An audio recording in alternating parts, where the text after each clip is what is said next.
Chapter 4 है हमारा।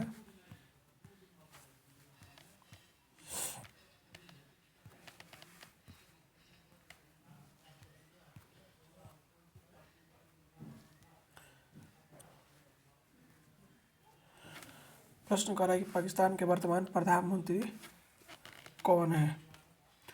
तो आंसर होगा शहबाज शरीफ। आप इसको एक बार गूगल कर लीजिएगा, ठीक है ना। अभी फिलहाल 2026 में पाकिस्तान का प्रधानमंत्री कौन है, उधर चुनाव हुआ है कि नहीं, अभी हमको इतना ध्यान बनाए, ठीक है ना। इसको याद रख लीजिए, सर्च कर लीजिए, गूगल सर्च कर लीजिएगा। दूसरा प्रश्न करा है कि भारत को, ये कह रहा है कि दूसरा कि भारत को बांग्लादेश को भारत में कब मान्यता दी? तो आंसर होगा हमारा 1971 में, ठीक है ना। ये जो बांग्लादेश है पहले क्या था, एक पाकिस्तान था जिसका नाम था पूर्वी पाकिस्तान, ये पूर्व की ओर था इसलिए इसका नाम था पूर्वी पाकिस्तान। अगला कह रहा है कि 1965 और 1971 में भारत का किस देश से युद्ध हुआ था? तो आंसर होगा हमारा पाकिस्तान से, ठीक है ना। अगला प्रश्न कह रहा है कि शिमला समझौते पर भारत के किस प्रधानमंत्री ने हस्ताक्षर किया था? तो इंदिरा गांधी। किसने किया था? इंदिरा गांधी। 5 नंबर कह रहा है कि ताशकंद समझौते के समय सोवियत संघ का प्रतिनिधित्व कौन नेता कर रहा था? सोवियत संघ का उस समय। तो आंसर होगा हमारा कोसिजिन। कौन था? कोसिजिन, ठीक है ना, ये कोसिजिन। 6 नंबर प्रश्न कर रहा है कि भारत ने पहला सफल परमाणु परीक्षण कब किया था? तो 1974 में किया था, ठीक है ना। 7 नंबर कह रहा है कि भारत तथा पाकिस्तान के बीच 1972 में कौन सी समझौता पर हस्ताक्षर हुआ था? तो हमारा आंसर होगा शिमला समझौता पर हुआ था।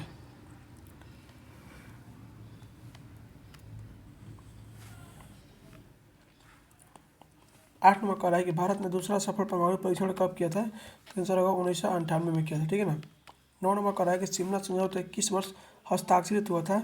तो 1972 में हुआ था। 10 नंबर कह रहा है कि किस पाकिस्तानी राष्ट्रपति ने 1906 में ताशकंद समझौते पर हस्ताक्षर किए थे? सत्य अयूब खान होगा, ठीक है ना। कौन होगा? अयूब खान।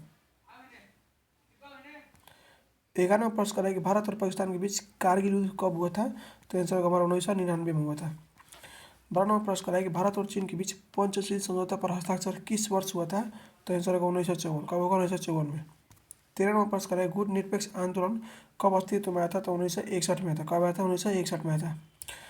14 नंबर कह रहा है कि ताशकंद समझौता कब हुआ था? तो 1966 में, ठीक है ना। उसके बाद पंडित कह रहे हैं लाल बहादुर शास्त्री की मृत्यु हो गई थी इस समझौते के बाद, गए थे रूस में। तो कह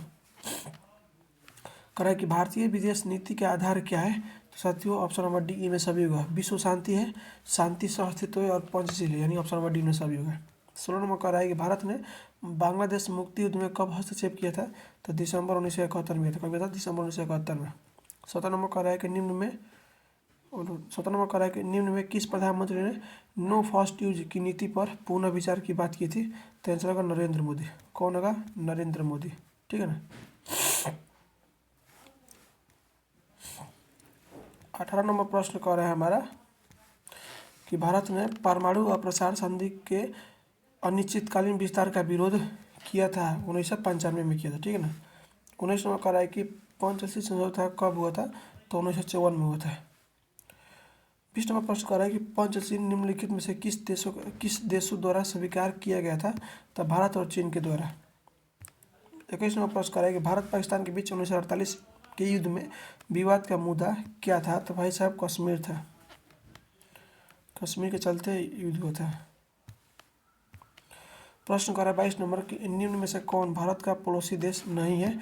सिक्किम। यह सिक्किम भारत का राज्य है, पड़ोसी देश नहीं है। 23 नंबर कह रहा है कि बांग्लादेश अस्तित्व में कब आया था? तो आंसर होगा 1971 में आया था। 24 नंबर प्रश्न कह रहा है कि पश्चिमी पाकिस्तान के विरुद्ध सफल संघर्ष का नेतृत्व किसने किया था? तो हमारा आंसर होगा शेख मुजीबुर रहमान। शेख मुजीबुर रहमान को ये सब क्या कहते हैं? जब प्रधानमंत्री चुने गए थे ना शेख मुजीबुर रहमान, इनको जब गए ना शपथ लेने के लिए पाकिस्तान में, यानी जो आज का वर्तमान पाकिस्तान है, तो वहाँ पर इनको बंदी बना लिया गया। 25 नंबर कह रहा है कि भारत ने किस पड़ोसी देश में भारतीय शांति भेजा था? तो हमारे आंसर होगा श्रीलंका। 26 नंबर कह रहा है कि फराक्का नदी जल समझौता किन दो देशों के बीच हुआ था? तो भारत और बांग्लादेश, ठीक है ना।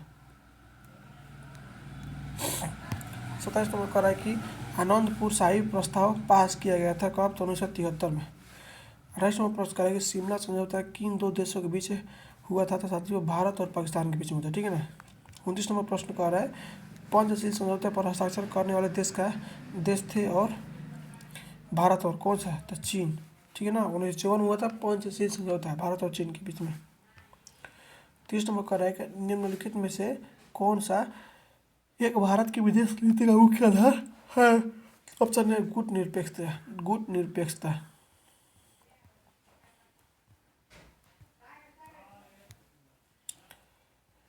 31 नंबर का नाथुला द्वारा भारत को उसे किस पड़ोसी देशों से जोड़ता है, तो चीन से जोड़ता है। 32 नंबर करेगा मैक मोहन रेखा कहाँ है, तो अरुणाचल प्रदेश में, ठीक है ना। 33 नंबर करेगा सिंधु नदी भारत के किस राज्य से गुजरती है, तो आंसर होगा हमारा कश्मीर। 34 नंबर प्रश्न कह रहा है कि पाकिस्तान से पूर्वी पाकिस्तान किस वर्ष अलग हुआ था, आंसर होगा 1971 में, ठीक है ना। 35 नंबर प्रश्न कह रहा है हमारा कि चीन ने भारत पर अचानक आक्रमण किया था कब, तो 1962 में किया था। देख लीजिए ये प्रश्न कितना हाली पूछा है, यानी कितना इंपॉर्टेंट प्रश्न है ये वाला पॉलिटिकल साइंस में। प्रश्न में शिमला समझौते पर संक्षिप्त टिप्पणी लिखी, ये देखिए 2 नंबरिया क्वेश्चन था इसको।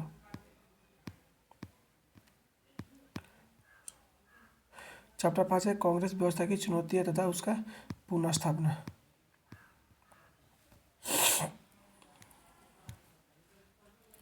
कह रहा है कि लाल बहादुर शास्त्री का निधन किस वर्ष हुआ था, तो 1966 में हुआ था। दूसरा कह रहा है गैर कांग्रेसवाद का नारा किसने दिया था, तो आंसर होगा राम मनोहर लोहिया। तीसरा प्रश्न करेंगे कांग्रेस ने किस प्रकार का साम्राज्यवाद अपनाया था, तो भाई साहब ब्रिटेन का लोकतांत्रिक साम्राज्यवाद, ठीक है ना।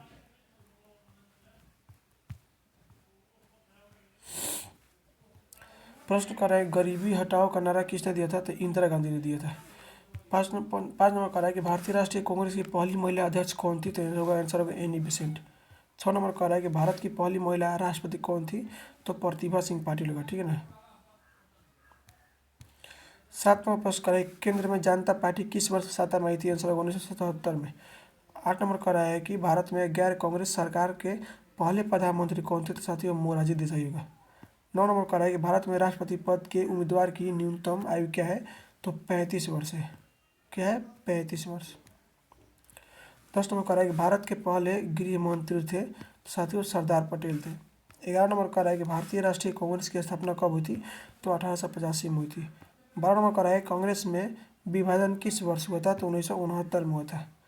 13 नंबर प्रश्न कह रहा है कि जय जवान जय किसान नारा किसने दिया था, तो लाल बहादुर शास्त्री ने दिया था, ठीक है ना।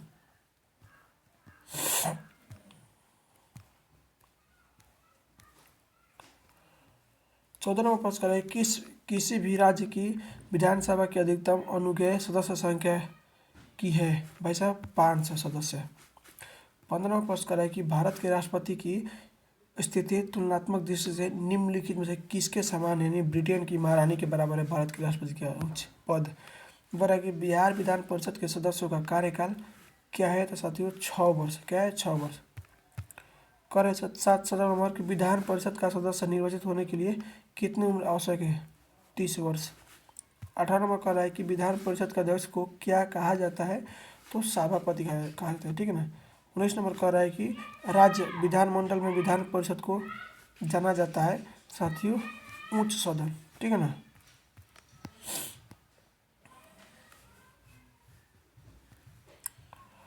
कह रहा है 20 नंबर की बिहार विधान परिषद में सदस्यों की कितनी संख्या होती है, तो 75 होती है।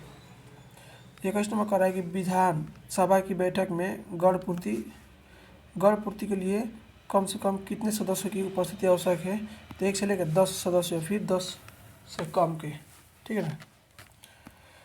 कह रहा है 22 नंबर की एक साल में विधानसभा के कितने अधिवेशन आवश्यक है, 2। प्रश्न कह रहा है 23 नंबर की किस पंचवर्षीय योजना में गरीबी हटाओ कार्यक्रम को विशेष स्थान दिया गया है, तो आंसर होगा हमारा सी 5वीं पंचवर्षीय योजना, यानी 1974 से लेकर 1979 तक। 24 नंबर प्रश्न करें कैबिनेट के मेहराब की आधारशिल किसे कहा गया है, साथियों प्रधानमंत्री को। 25 नंबर कह रहा है कि अखिल भारतीय किसान कांग्रेस की स्थापना किसने किया था, तो जवाहरलाल नेहरू ने किया था, ठीक है ना। 26 नंबर कह रहा है कि राज्यों के शासन में किसे केंद्र का अभिकर्ता कहा जाता है? तो राज्यपाल को। ठीक है ना। 27 नंबर कह रहा है कि भारत का राष्ट्रपति किसके द्वारा चुना जाता है? तो निर्वाचक मंडल द्वारा। 28 नंबर कह रहा है कि भारत के किस राज्य में पहली गैर कांग्रेसी सरकार बनी थी? तो केरल। 29 नंबर प्रश्न कह रहा है कि निम्न में से किसने खुले द्वार की नीति अपनाई थी? तो साथियों चीन ने। 30 नंबर प्रश्न कह रहा है कि निम्न में से कौन आसियान का संस्थापक सदस्य नहीं है? तो भारत हो गया। 31 नंबर कह रहा है कि इंदिरा गांधी की हत्या किस वर्ष हुई थी? तो आंसर 1984 में। ठीक है ना।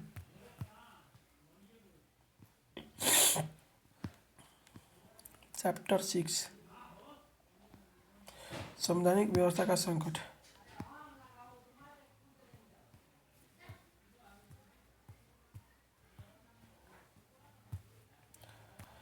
कह रहा है कि 1975 में राष्ट्रव्यापी आंदोलन का नेतृत्व किसने किया था? तो हमारा आंसर है जयप्रकाश नारायण। दूसरा प्रश्न कह रहा है कि कांग्रेस फॉर डेमोक्रेसी के संस्थापक नेता थे साथियों जगजीवन राम। तीसरा नंबर प्रश्न कह रहा है कि किस दक्षिण एशियाई देश में संवैधानिक संकट है? तो आंसर होगा नेपाल। कह रहा है कि किस भारतीय राज्य का अपना संविधान है? तो भाई साहब जम्मू कश्मीर का। अब नहीं है दोस्त, ठीक है ना, सॉरी है, धारा हट गया वहाँ से। ये केंद्र शासित प्रदेश है। बोला कि भारतीय संविधान का कौन सा अनुच्छेद निर्वाचन के लिए प्रावधान करता है? तो अनुच्छेद 324। 6 नंबर कह रहा है कि भारतीय संविधान में कितने मौलिक कर्तव्य है? तो 11 है। 7 नंबर कह रहा है कि राज्यसभा में प्रतिनिधित्व होता है साथियों राज्यों का। 8 नंबर कह रहा है कि सर्वोच्च न्यायालय के न्यायाधीश की नियुक्ति कौन करता है? तो आंसर होगा राष्ट्रपति। ठीक है ना।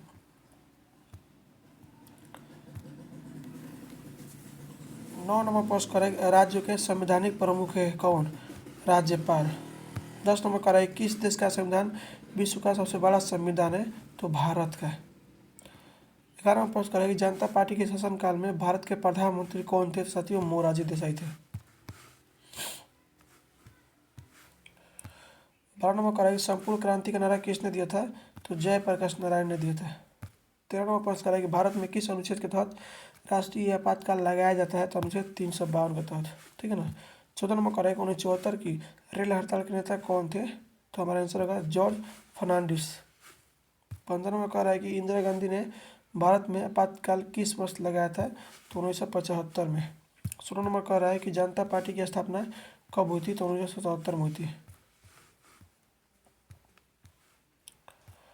17 नंबर कह रहा है कि 20 सूत्री कार्यक्रम किस प्रधानमंत्री से संबंधित है? तो इंदिरा गांधी।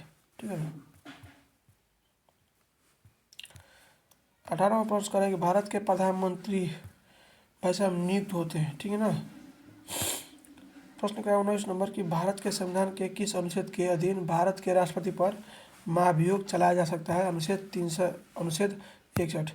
20 नंबर कह रहा है कि लोकसभा की अधिकतम सदस्य संख्या है? तो भाई साहब 552 हो सकती है। प्रश्न 21 नंबर कह रहा है सभा राज्यसभा का उपसभापति निर्वाचित होता है किसके द्वारा? तो सभा के सदस्य द्वारा। ठीक है ना, सभा के सदस्य द्वारा।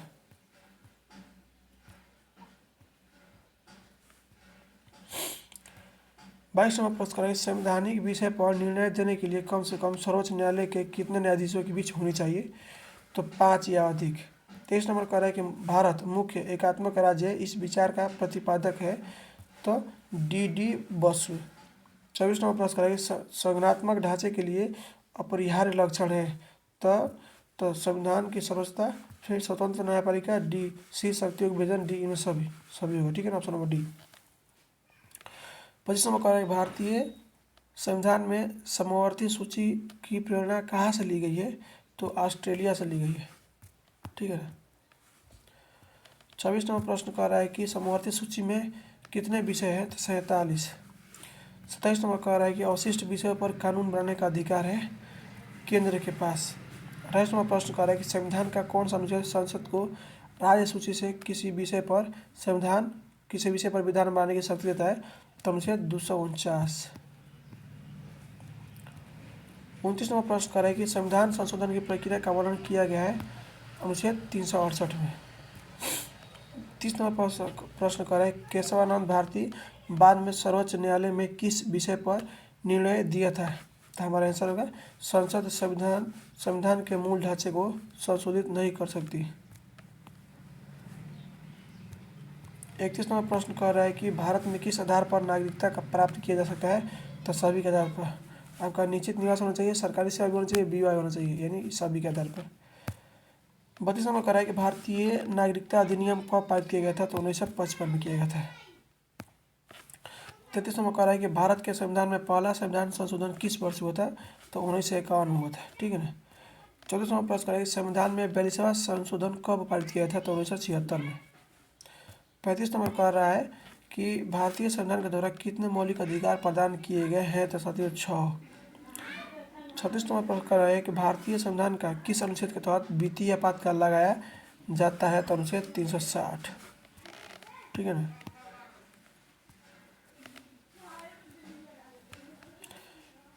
37 नंबर प्रश्न कर रहा है कि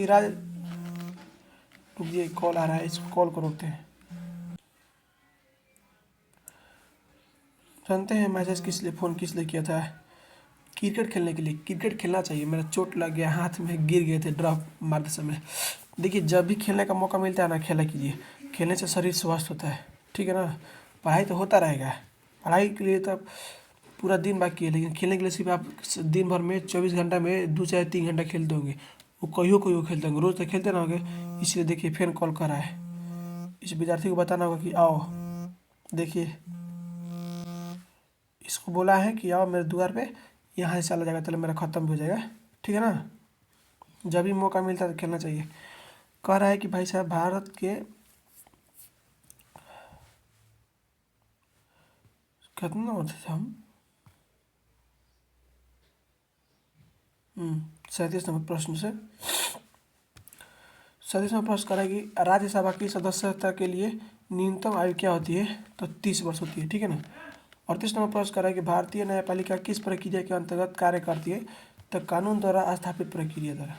39 नंबर प्रश्न करा है भारतीय संसद के उच्च अथवा दूसरा सदन का क्या नाम है? तो राज्यसभा। 40 नंबर प्रश्न कह रहा है कि प्राकृतिक न्याय का सिद्धांत निम्नलिखित में से किस तथ्य पर बल देता है? वैसे पुरानी परंपरा। ठीक है ना, पुरानी परंपरा।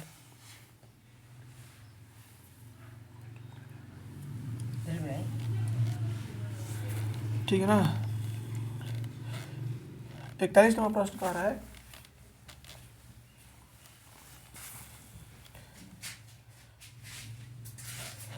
41 नंबर प्रश्न कह रहा है कि सर्वोच्च न्यायालय ने किस महत्वपूर्ण निर्णय में कहा कि कोई भी संवैधानिक संशोधन द्वारा हमारे मौलिक अधिकारों में कोई कटौती नहीं की जा सकती है? तो भाई साहब गोलकनाथ केस यानी 1967 के द्वारा। प्रश्न करा है 42 नंबर के उच्च न्यायालय ने न्यायाधीश की सेवानिवृत्ति की आयु क्या है? तो साथियों 62 वर्ष। 43 नंबर प्रश्न कह रहा है कि भारतीय न्यायपालिका का शीर्ष न्यायालय कौन है? तो आंसर होगा सर्वोच्च न्यायालय। ठीक है ना। 44 नंबर प्रश्न कह रहा है हमारा देश में आंतरिक गड़बड़ी कारण संकटकालीन स्थिति की घोषणा कब हुई थी? साथियों 1975 में इमरजेंसी लगा था। 45 नंबर प्रश्न करें कि देश की रक्षा करना का कर्तव्य किस कोटि में आता है? तो हमारा आंसर होगा मौलिक कर्तव्य। 46 नंबर कह रहा है कि राज्यों के शासन में किसे केंद्र का अभिकर्ता कहा जाता है? तो राज्यपाल को। 47 नंबर कह रहा है कि 1975 की राष्ट्रीय आपातकालीन की घोषणा के समय भारत के प्रधानमंत्री कौन थे? तो इंदिरा गांधी। ठीक है ना। 48 नंबर प्रश्न कह रहा है कि भारत प्रधानमंत्री को कौन नियुक्ति करता है? तो भाई साहब राष्ट्रपति। ठीक है ना। 49 नंबर प्रश्न हमारा कह रहा है मंत्रिपरिषद सामूहिक रूप से उत्तरदायी होता है तो लोकसभा के प्रति। 50 नंबर कह रहा है भारत की समस्त कार्यकारी शक्तियाँ में निहित है तो राष्ट्रपति में। 51 नंबर प्रश्न कह रहा है कि निम्न में कौन एक मौलिक अधिकार नहीं है? तो भाई साहब संपत्ति का अधिकार। 52 नंबर प्रश्न कह रहा है कि भारतीय संविधान के अनुसार संप्रभुता निहित है तो हमारा आंसर होगा भारतीय संविधान का संप्रभुता निहित है जनता से। ठीक है ना। 53 नंबर प्रश्न कर रहा है कि भारत के संविधान में कुल कितने अध्याय हैं? 22। 54 नंबर प्रश्न कर रहा है हमारा अनुच्छेद 18 संबंधित है तो अभिव्यक्ति की स्वतंत्रता से, शिक्षा के अधिकार से, सूचना के अधिकार से, सभी इनमें से कोई नहीं। ऑप्शन डी इनमें से कोई नहीं। 55वां प्रश्न कह रहा है कि भारत में राष्ट्रीय आपात की घोषणा कौन करता है? तो भाई साहब राष्ट्रपति। 56वां प्रश्न कह रहा है कि संसद के संयुक्त अधिवेशन को कौन संबोधित करता है? तो राष्ट्रपति।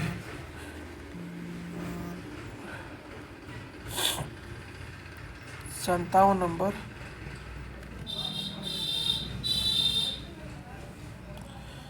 कह रहा है कि राज्य के राज्यपाल को कौन नियुक्ति करता है? तो भाई साहब राष्ट्रपति।